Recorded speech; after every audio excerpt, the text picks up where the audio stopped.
welcome to Corner Kick. We had an interesting evening today.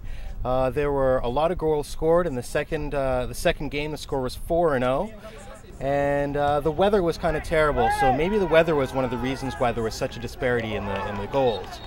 Today I unfortunately missed a penalty shot. Conditions are quite greasy on the shoes, on the uniforms, the ball. I mean, it's not an excuse, but it happens. As well with the breakaways, the ball is just moving at such an incredible speed to begin with because it's wet and it's just the field, the conditions. Just had a little thunderstorm. We had a little chance to rest up, and then we came back and we won the game. Well, is it difficult playing in the rain, or? Not at all. It's fun. It started out raining this evening, but as you can see, it's dry now. Hopefully we get a little bit of sun before the evening starts. But I think the guys played a great game despite the fact that it was a little slippery on the field.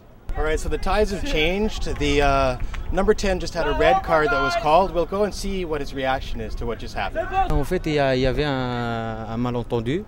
Et puis je l'ai touché, mais je ne l'ai pas fait exprès. Je me suis excusé, et puis après il est venu pour me dire voilà, il a insulté et puis il m'a frappé.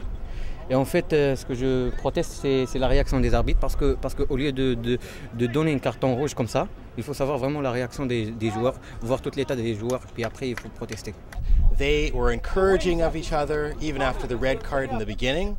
So that, I think, is fantastic and great to see. They ended up scoring 2 goals after that positive spin on getting a red card.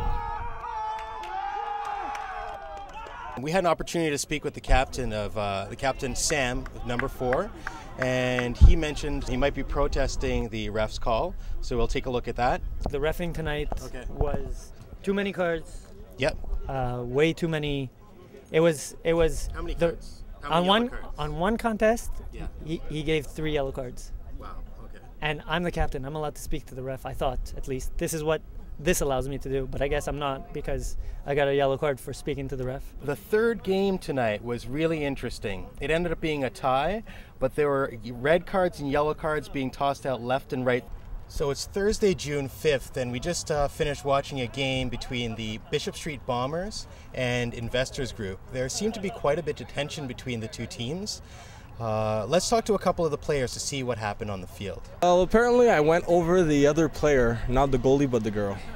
So the rule stipulates that in the air, if you come down or bring a person down before the ball's in, that your goal is disallowed, but it's more a referee judgment. Like after the final whistle, he like walks by a player and sort of gives him a shot. Like there's no room for that in a league like this. It's about having a good time, not about proving your masculinity. So yellow cards, red cards, and tension brewing between teams. And that's only the 2nd season of the Canadian Corporate Soccer League. Tune in next week for another edition of Corner Kick. I'm your host, Jonathan Jean-Pierre.